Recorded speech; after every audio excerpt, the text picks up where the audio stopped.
Hey guys, this is Rosetta with Rosetta Grows. Welcome back.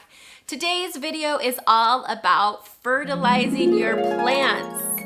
And I am gonna keep this short and sweet. I have been getting feedback that you guys want shorter videos, and so I am trying to condense everything into this little brick of a video for you guys.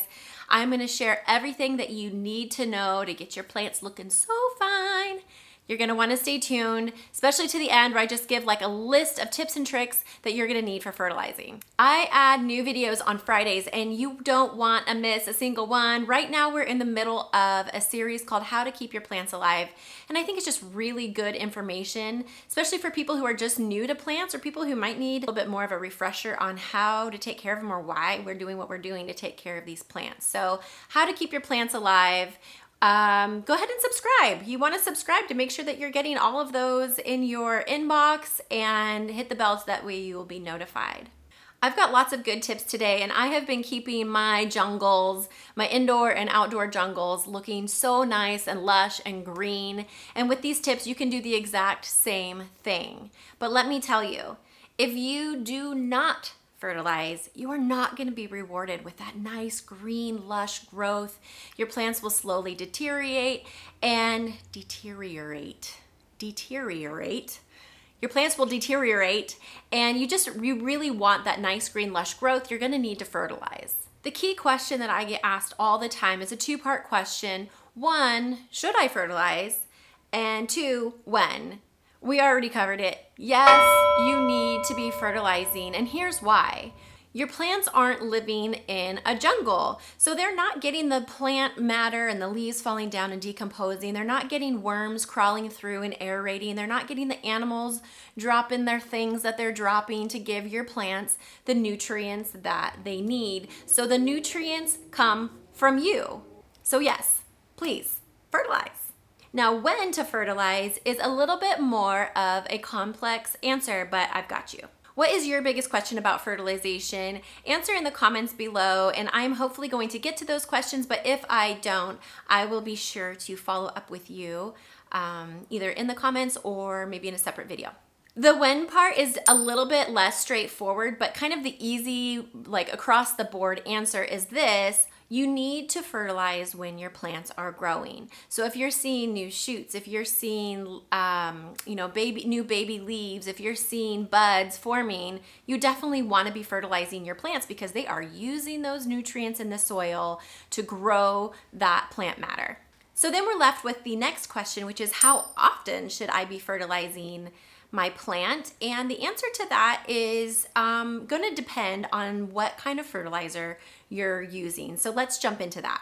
Fertilizing schedules are going to depend on what kind of fertilizer that you are using, either granular or liquid. So if you're going to be using a granular fertilizer, you're going to be using this like every 3 months or so. Yeah, this one says up to 3 months. So every 2 or 3 months, you're going to be putting this in the soil, and it's just little pebbles. Let me see that. It's just, you're going to sprinkle this in and kind of work it into the top soil of your plants. And then the water, as you water, it's just going to slowly take up those nutrients that it's releasing. This continuously releases, but and as it degrades. So the water is going to take up those nutrients and give it to your plant. If you're using liquid fertilizer, you are going to be using this depending on what the recommendations. It can widely vary, but what I do is I heavily dilute the liquid fertilizer, and I use it every single time that I water. Now, you don't have to do that. You can follow the recommendation, and I think their dose says to go every 2 to 4 weeks. But I find it's easier for me to dilute it and do it every time I water because it helps me keep track.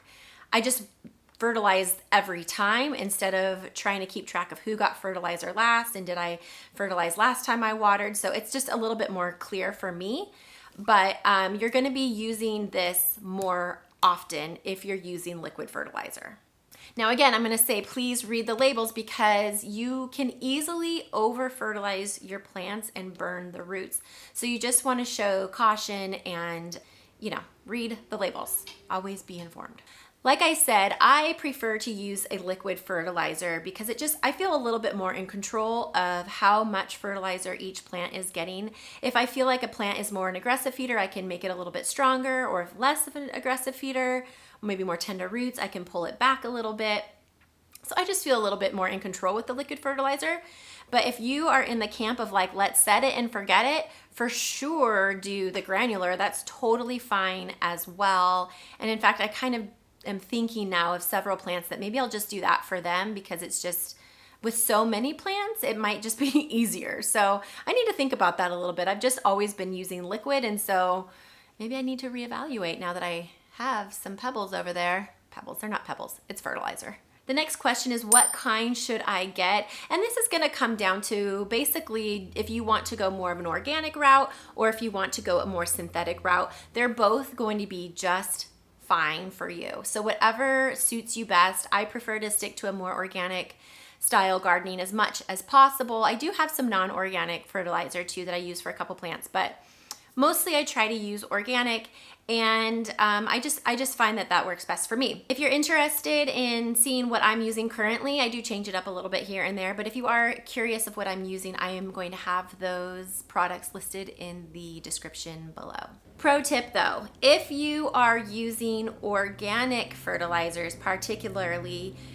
you have got to watch the smell. So organic fertilizers are usually made up of organic compounds, and what are they going to be using? They're going to be using fish, they're going to be using manures, they're going to be using other stinky, weird things. So if you are watering your indoor plants with organic fish emulsion or like compost or any of that kind of stuff, you just have to realize there could be a smell. The next question is a question I also get all the time, and it's a great question. What do those numbers mean on the side of the bag? Well, those numbers are basically telling you by ratio how much nitrogen, how much phosphorus, and how much potassium are in that fertilizer mix. Now, plants need some 16 different nutrients to survive and thrive, but most arguably, those are the top 3. So that's why you'll see those listed on the bag. And some plants have a higher need for, let's say, more nitrogen or more potassium. And so you'll start seeing maybe a higher nitrogen level and a lower potassium level, or whatever it is. There's different types of fertilizers, different mixtures, which will provide your specific plant what it needs. If you aren't sure what your plant needs, or if you have just a million plants and you can't accommodate, some diva plant, using a balanced fertilizer is going to be your best bet. And balanced, I just mean that those numbers are similar or the same. So it's a 10-10-10 or a 1-1-1 or a 2-2-2. With maybe a little bit of variant, but that's basically going to be your best bet for just an all-around safe general fertilizer. If you are interested in hearing more about what each of those nutrients do for your plant, because I think it's just really interesting, comment in the comments below, and maybe we can have a side chat, or we can maybe do another video about specifics of fertilizer and how to optimize fertilizer for your plants. Let me know. Whew. Okay, that was it. That's it. That's the basics of fertilizing. Here is a list of my tips and tricks for fertilizing. Feel free to screenshot that and share it. Just make sure that you tag me on social media. And I just hope that was really helpful for you. I feel like once you get fertilizing down, it feels very empowering knowing that you are feeding your plant and giving it its best life, so that it's going to reward you with its best growth and its most beautiful foliage or flowers or whatever you're interested in growing. If you haven't already, head over to Instagram and follow me at Rosetta Grows. I try to do some kind of more smaller videos on IGTV, and also do some tips and tricks in my feed and in my stories, which I do save in my highlights. So if you have missed any of that, go check it out and follow me over there. Thank you guys so much. This is so much fun for me, and I hope that it's fun for you and that you're getting all the information that you need. If you're not, let me know. Let me know how I can help you keep your plants alive.